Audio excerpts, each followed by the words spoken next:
We want peace and harmony. ठीक है, आप थोड़ा सा डिटेल बताओ मेरे को। और आपने हर एक धर्म के, ठीक है, यहाँ पे फोटो लगा रखी है। वहाँ पे हम लोग ओपनली बात कर रहे हैं, लेकिन वहाँ पे नहीं कर सकते हैं क्योंकि वहाँ पे ऑलरेडी मीडिया बीत चुकी है। बॉयकॉट कर रहे हैं एक्टिविस्ट को, बॉयकॉट कर रही है रियल वॉइस को। तो अभी इन्होंने एक तरफ ये कहा कि यहाँ पर दाढ़ी बुर्का और टोपी नहीं चलेगी, एक तरफ उन्होंने हमारे एक लड़के को मारा आए हैं। और एक बात मैं कहना चाहता हूँ सारे पॉलिटिशियन को, आप लोगों को मजाक में मत ले लो। 40 सीट है इस बार, आपने खरीद के 33 बनाया है बीजेपी वाले हैं। हम लोग यहाँ लेजिस्लेटर के पास जाते हैं, लेजिस्लेटर से बीजेपी वाले ने ओपोजिशन ही खरीद लिया है पूरा।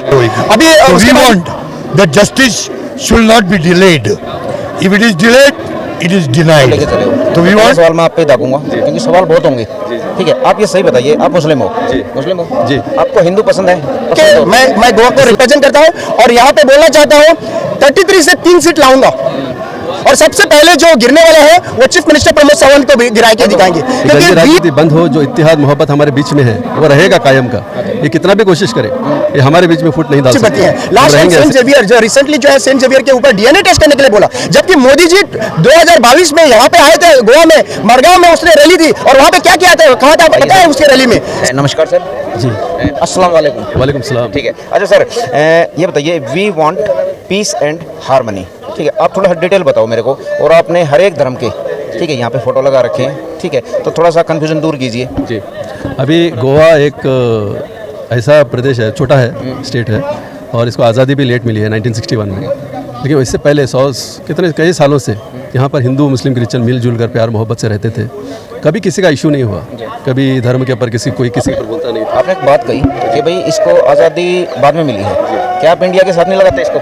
इंडिया के साथ वही बोल रहा हूँ मैं, 1961 में मिला, इंडिया को 1947 में मिला। चलो हम आज़ाद, हाँ और डिटेल होगी। अच्छा, अभी इसकी डिटेल बताइए मेरे को। अभी ये जो गोवा है, इसमें इसे प्यार मोहब्बत यूनिटी ब्रदरहुड के लिए जाना जाता है। सब साथ में रहते हैं। सब साथ में रहते हैं, कभी किसी का प्रॉब्लम नहीं हुआ। हम एक दूसरे के त्योहारों में पार्ट लेते हैं, एक दूसरे को बधाई देते हैं, प्यार मोहब्बत से रहते हैं। ऐसा हमारा गोवा था।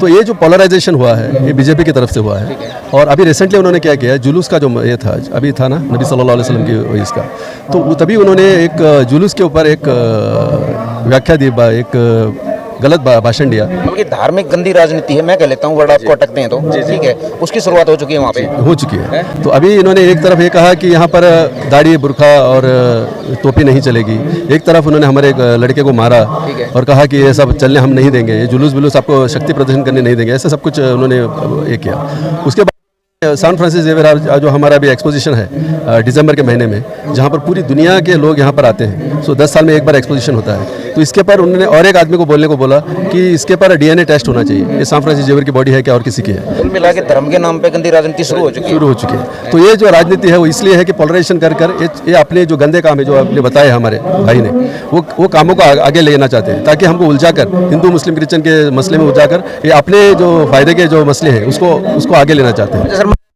जी, मेरा नाम सैयद इफ्तियार। देखिए, बात क्या होता है कि हम कुछ लड़ाई शुरू करते हैं, ठीक है, तो सबसे पहले हमको अपने आप को पुलिस करना पड़ेगा।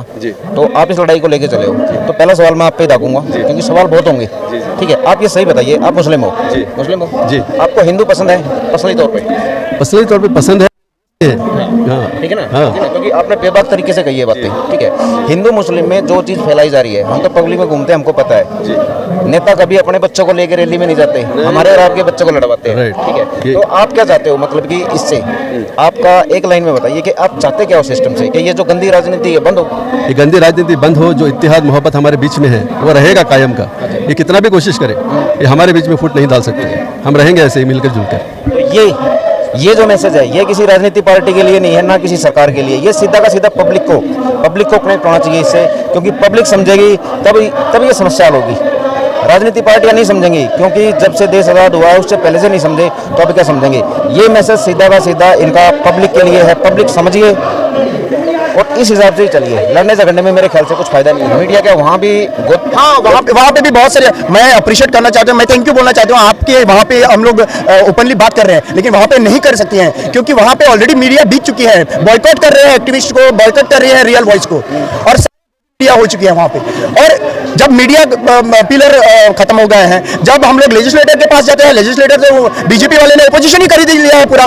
अभी उसके बाद में एग्जीक्यूटिव के पास जाते हैं, जहाँ पे पुलिस लोग हैं, एग्जीक्यूटिव ब्यूरोक्रेट्स हैं, वहाँ पे जब हम लोग जाते हैं, आपको कि वहां पे एक इंसिडेंट हुआ था, एक घर डेमोलिशन हुआ था, और किसके इंस्ट्रक्शन के ऊपर हुआ था? डीजीपी, जो सबसे हाईएस्ट पोजीशन में पुलिस में माना जाता है, तो उसके इंस्ट्रक्शन पे वो डेमोलिशन हुआ था, इलीगल डेमोलिशन, बाउंसर लगा के डेमोलिशन किया गया था एक औरत का। और उसके बाद में जब सब जगह पे आवाज आया तब भी उस पीएसआई का इन्वेस्टिगेशन हुआ, जहां पे वो लोकल पुलिस स्टेशन में, तो लोकल पुलिस स्टेशन के पीएसआई ने क्या किया, पीएसआई या पीआई ने उसने बोला कि हमको डीजीपी ने इंस्ट्रक्ट किया था डेमोलिशन करने के लिए।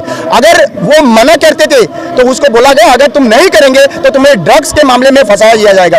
Imagine, this is a big statement by DGP, who is the head of the अपना पुलिस डिपार्टमेंट का हेड है, एंड उसके बाद में गवर्नमेंट ने उसको ट्रांसफर करना पड़ा। Is transfer right now. लेकिन मैं पूछना चाहता हूं कि जस्टिस मांगने के लिए कहां जाए कहां पे? अच्छा ये बताइए मेरे को आप, ठीक है, आप ये प्रॉब्लम लेके आए हो, है जेन्युइन प्रॉब्लम है ये, ठीक है, हम इनसे दो चार होते रहते हैं, हमारे स्टेट की भी यही दिक्कत है। तो आप ये बताइए, अब अभी आते हैं पब्लिक पे थोड़ा, आपने नेताओं की बता दी, सिस्टम की बता दी, असली जो क्रीम है तो पब्लिक में है, ठीक है, पब्लिक बताएगी सच्चाई। वहाँ की जो पब्लिक है गोवा की कैसी है? जागरूक है, है या इग्नोर कर देती है? नहीं, लोग जागरूक हो रहे हैं। जैसे कि हम लोगों ने बोला, जब इश्यूज पे हम लोग का एक्टिविस्ट, सोशल एनवायरमेंटलिस्ट उनको जागरूक करते हैं, लोग बाहर आते हैं, लेकिन इन बिटवीन उनका सिस्टमेटिक स्ट्रेटेजिकल प्लान रहता है बीजेपी का। जब भी विषय लेके आते हैं तब उनके ही लोग जो है डाइवर्जन के लिए बहुत सारे स्टेटमेंट्स करते हैं, जहाँ पे कंट्रोवर्सी बढ़ती है। लास्ट टाइम सेंट जेवियर, जो रिसेंटली जो है सेंट जेवियर के ऊपर डीएनए टेस्ट करने के लिए बोला, जबकि मोदी जी 2022 में यहाँ पे आए थे गोवा में, मरगांव में उसने रैली थी, और वहाँ पे क्या किया था, कहा था पता है उसके रैली में? सेंट जेवियर फ्रांसिस जेवियर जो गोइंचा साहिब है, गोइंचा साहिब मतलब वो अपना वहां का भगवान गोइचा साहिब बोला गया था उसको। और वही के लोग जो है इलेक्शन के बाद में जब साउथ गोवा हार जाते हैं तब उसका कंट्रोवर्सी बन जाता है सेंट जेवियर का। ये बताइए सर, मैं आपसे सबसे सवाल है, मेरा लास्ट सवाल है, क्योंकि देखिए शिकायत है दो, आपकी जो शिकायत है दो दरवाजे जाएंगी, एक तो पब्लिक के दरवाजे जाएगी, एक सिस्टम के दरवाजे जाएगी। सिस्टम में अधिकारी भी आगे, नेता भी आगे, सरकारें भी आगे, और दूसरा पब्लिक का है, ठीक है। तो आप पब्लिक से और सरकारों से क्या कहना चाहते हो सभी मुद्दों के लिए? मैं पब्लिक से एक ही कहना चाहता हूं, don't wait for the situation where Manipur के सिचुएशन के आने के उसके टाइम पे मत रुको।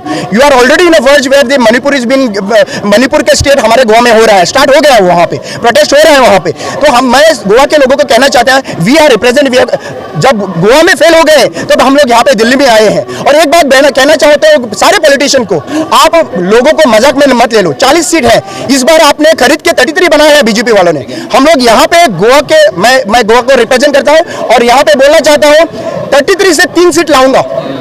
और सबसे पहले जो गिरने वाला है वो चीफ मिनिस्टर प्रमोद सावंत को गिरा के दिखाएंगे, क्योंकि we are going to make a political difference in Goa if you do not give us justice. आपने बीच में नाम लिया किसी और स्टेट का, मैं नाम भूल गया, कौन सा नाम? मणिपुर में क्या हुआ है सर? देखिए, मणिपुर में आपको पता है जो विषय लैंड का विषय ही चल रहा है, लैंड के विषय के रिजर्वेशन के ऊपर फाइट हो रही है, स्टार्ट हुआ था। और उसके बाद में हमको पता चला कि वो जो पूरा प्लानिंग जो अदानी को फेवर में करने के लिए चीज किया गया था, और लेकिन ये सिस्टमेटिकली कर रहे हैं। और सोल्यूशन किसका काम है निकालने के लिए? होम मिनिस्टर का काम था ना। प्राइम मिनिस्टर इलेक्शन के टाइम पे कैंपेन करना, सेफ्टी रखना भी उनका काम है। क्यों चुप बैठे? 48 डेज वो चुप बैठा, कुछ नहीं बोला। तो ठीक है सर, देखिए ये जो प्रॉब्लम है, मैं दिल्ली से कनेक्ट करता हूँ, क्योंकि दिल्ली की हालत भी ऐसे हो चुके हैं, सारे जंगल खराब हो चुके हैं। दिल्ली में पहले जंगल थे, थोड़े बहुत बचे हुए हैं। पॉलिटिकल ने सारा सिस्टम खराब कर दिया है। सिस्टम ने सिर्फ सीमेंट का एक है ना बाजार बना हुआ है दिल्ली। तो ये इस भविष्य को शायद परख चुके हैं कि खतरा कहाँ पे है। इनके लिए जो आज का जीवन है वो इसको बेस्ट समझते हैं, ना कि आने वाले भविष्य को। आने वाले भविष्य को ये अपने तरीके से जीना चाहते हैं। तो समझिए इन बातों को, अगर आप इनका साथ दे सकते हो तो बहुत अच्छा, वरना इनसे सीखने के लिए बहुत कुछ है। अब ये इसके बारे में आया कि ये जो हेरिटेज साइट्स है, जो world heritage site, archaeological survey of India के, यूनेस्को के, ऐसे साइट्स के ऊपर बेकायदा बांधकाम चल रहा है। ये गोवा में है? ये गोवा में है, ये हेरिटेज एरिया में बांधा है। ये फोटो में तो छोटे दिख रहे हैं, कितनी लंबी चौड़ी? ये बहुत बड़ा है, मतलब 800 स्क्वायर मीटर का बंगला बांधा है। हमको मालूम है कि हम लोग को न्याय मिलेगी, लेकिन जो न्याय बहुत डिले होगी तो अन्याय होगी। तो we want that justice should not be delayed. If it is delayed, it is denied.